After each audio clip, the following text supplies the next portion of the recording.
Hi students, आज chapter first का last topic हम लोग पढ़ेंगे causes of business risk. Causes means कारण। जो हमारे कारण हैं कि बिजनेस रिस्क के कारण हैं, वो कौन कौन से बिजनेस रिस्क कैसे हो जाता है, इसके कौन से कारण हो सकते हैं। पहला चीज है natural causes. Natural causes means समझ रहे हैं कि जो नेचर से संबंधित प्रॉब्लम हो जाती है। कभी कभी बिजनेस में क्या होता है, कभी कोई देख के नहीं है, नेचुरली प्रॉब्लम हो जाती है। अगर हम लोग आज नॉर्मली बात करें कि कोरोना वायरस की, तो क्या पहले हम लोग ने देखा है कभी कि नहीं देखा है? कभी हम लोग ने ऐसा नहीं देखा है कि जिसकी वजह से प्रॉब्लम क्रिएट हो पाई हो कि अचानक से 2 महीने के लिए बिजनेस क्लोज हो जाएंगे। तो इतना तो भूकंप में भी नहीं होता है कि 2 महीने के लिए बिजनेस बंद हो जाए, या तो पूरा चला जाएगा या तो कुछ बचेगा, है ना। तो चलते हैं तो नेचुरल कॉजेस मीन्स क्या होता है कि अगर इन केस हमारा कोई बिजनेस रिस्क में होता है, रिस्क मतलब समझे कोई लॉस हो जाता है। लॉस होने का मतलब समझ रहे हैं कि अगर लॉस होता भी है, जैसे कोई भूकंप आ जाता है या बाढ़ आ जाती है, उस केस से बिजनेस में जो लॉस होता है वो नेचुरल कॉजेस के अंतर्गत आता है।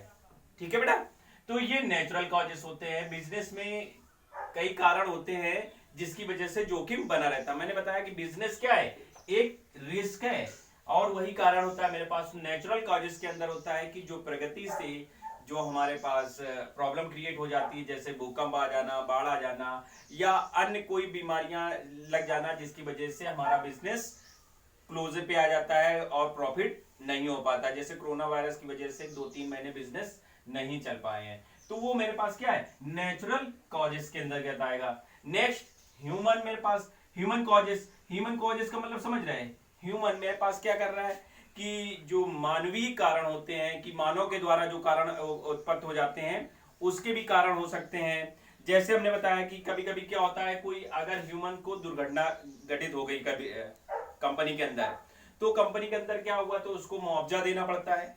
ठीक है, या मजदूर क्या करते हैं, हड़ताल पे चले जाते हैं, तो उसका कारण क्या हो सकता है, या कहीं दंगे क्रिएट हो जाते हैं बिजनेस के अंदर, तो जिसकी वजह से हमारे पास क्या होगा, प्रॉब्लम हमको क्रिएट हो जाती है। होती कि नहीं होती है?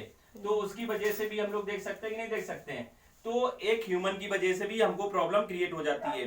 अगर कर्मचारी पूरे पूरे एम्प्लॉय जो हैं वो हड़ताल पे चले जाएंगे, क्या ऑर्गेनाइजेशन चलेगी? क्या मैन्युफैक्चरिंग होगा?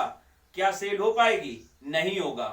तो उसकी वजह से भी हमारे पास बिजनेस में रिस्क बना रहता है, जिसकी वजह से अगर एम्प्लॉय मेरे पास हड़ताल पे चला जाएगा तो क्या है, प्रोडक्शन हो पाएगा? नहीं हो पाएगा। तो उसकी वजह से भी हमको प्रॉब्लम क्रिएट होती है। तो ये ह्यूमन कॉजेस होता है। नेक्स्ट हमारे पास इकोनॉमिकल कॉजेस। जो इकोनॉमिक्स कॉजेस होता है, इकोनॉमिक्स कॉजेस का मतलब समझते हैं कि आर्थिक कारण ऐसे होते हैं। आर्थिक कारणों में हम लोग क्या कर सकते हैं, बताइए जरा।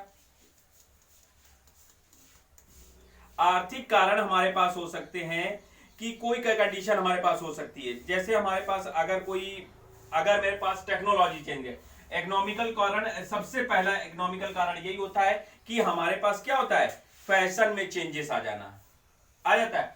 पहले हम लोग क्या करते, कीपैड मोबाइल चलाते थे, आज एंड्रॉयड मोबाइल चला रहे। पहले 2G मोबाइल चलाते थे, 3G चलाते थे। देखिए 2G और 3G जितने समय नहीं चल पाया है, अचानक से 2G तो मोबाइल काफी दिनों चला है, लेकिन 3G मोबाइल इतने दिनों नहीं चल पाया है। अचानक से 4G मोबाइल आ गया, वहां पे 4G नेटवर्क आ गया।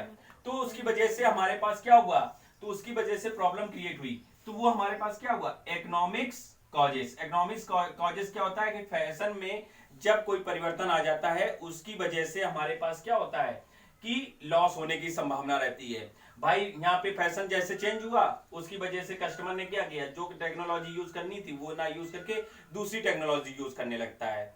जो कंप्यूटर यूज करते थे, अब नए ब्रांडेड के प्रोसेसर आ रहे हैं, उसको यूज कर रहे हैं। पहले हम लोग P4 डुअल कोर चलाते थे, अब i3 i7 i5 चल रहे प्रोसेसर। तो क्या है, चेंज हो रही है हमारी टेक्नोलॉजी की वजह से, चेंजेस वो होते हैं हमारे पास इकोनॉमिक्स कॉजेस। ठीक आता है दूसरा फिजिकल कॉजेस। फिजिकल कॉजेस में हमारे पास क्या होगा, फिजिकल कॉजेस बताइए जरा। फिजिकल कॉजेस में हमारे पास ये भी वही कारण आता है फिजिकल कॉजेस में कि ये भौतिक मेरे पास कारण होते हैं। जैसे किसी कर्मचारी का मेरे पास कर्मचारी को दुर्घटना घटित हो जाती है, तो उससे क्या होता है कि अचानक से मान लीजिए वर्क कर रहे हो, अचानक से भूकंप आया, सभी इंप्लॉई की डेथ हो जाए तो उस केस में क्या होगा, या अचानक से कोई दुर्घटना घटित हो जाती है या कोई किसी की डेथ हो जाए, कि मान लीजिए मशीन ऑपरेटर उसकी डेथ हो जा रही है, मशीन ऑपरेटर मिल नहीं रहा है, तो उससे क्या होगा, बिजनेस रिस्क हुआ कि नहीं हुआ। तो प्रॉपर आने में टाइम लगेगा, उसकी वजह से भी हम लोगों को क्या होगा, फिजिकली कॉजेस है कि एक हमारे भौतिक कारण ये भी हो सकता है कि क्या, जैसे मेरे पास तो ये कर्मचारियों को अगर दुर्घटना हो गई तो उस पर फिजिकली कॉजेस आ जाएगा, तो एक प्रॉब्लम हमारे पास ये भी क्रिएट होती है। तो आपने देखे कि कॉजेस ऑफ बिजनेस रिस्क की कौन कौन से ऐसे कारण है जिससे बिजनेस रिस्क हो सकता है। नेचुरली कॉजेस में होता है जो हमारे प्रगति से संबंधित कोई, जैसे भूकंप बाढ़ वगैरह आ जाती है, उससे प्रॉब्लम क्रिएट हो जाती है। ह्यूमन कॉजेस का मतलब है कि अगर कोई एम्प्लॉय अगर हड़ताल पे चले जाते हैं तो वर्क बंद हो जाएगा, प्रोडक्शन बंद हो जाएगा, तो कंपनी को लॉस हो सकता है। इकोनॉमिक्स कॉजेस जो होते हैं, इकोनॉमिक कॉजेस के अंदर हम लोग देखते हैं, क्या देखते हैं कि अगर हमारे फैशन या टेक्नोलॉजी में चेंजेस होता है तो उसकी वजह से प्रोडक्शन सेल नहीं हो पाता, जो पुराना प्रोडक्शन है वो सेल नहीं हो पाता है। नेक्स्ट फिजिकल कॉजेस के अंदर मतलब कोई एम्प्लॉय को अगर किसी को किसी तरीके की दुर्घटना होती है जिसकी वजह से पूरा मुआवजा देना पड़ता है और रिस्क बेयरिंग करनी पड़ती है, तो उसकी वजह से हमारे पास एक लॉस ये हो जाता है। ठीक है बेटा, अब आते हैं नेक्स्ट टॉपिक है मेरे पास, types of business risk. Types of business risk, business risk two types के होते हैं। एक तो इंश्योरेबल मेरे पास होता है जिसका इंश्योरेंस होता है, नॉन इंश्योरेबल रिस्क वो होते हैं जिसका इंश्योरेंस नहीं होता है। इंश्योरेबल रिस्क हम लोग देखते हैं, इंश्योरेबल रिस्क हमारे पास वो रिस्क होते हैं जिसका इंश्योरेंस होता है। इंश्योरेंस का मतलब होता है कि रिस्क अगर होता है तो कंपनी को पूरा का पूरा खर्चा मिलेगा। ठीक है, अब जैसे क्या है, मशीन का इंश्योरेंस करा लेना। ठीक है, मतलब मशीन का मतलब क्या है, जितनी हमारे कंपनी के अंदर एसेट्स होती है उसका इंश्योरेंस होता है। अगर इंश्योरेंस करा रखते हैं तो इन केस अगर कुछ होता है या मशीन चोरी होती है या कुछ भी दुर्घटना घटित होती है तो उस केस में अगर उस इंश्योरेंस के केस में अगर वो आता होगा तो उसका रिस्क दिया जाएगा। अगर मान लीजिए कोई मशीनरी 1 करोड़ की है तो 1 करोड़ तो नहीं तो कम से कम 80 लाख रुपीस तो मिलेगा कि नहीं मिलेगा, है ना। तो ये कंडीशन हमारे पास हो सकती है कि इंश्योरेंस अगर इंश्योरेंस होगा तो हमको रिस्क बेयरिंग मिल सकती है और उसका बेनिफिट हमको मिल सकता है।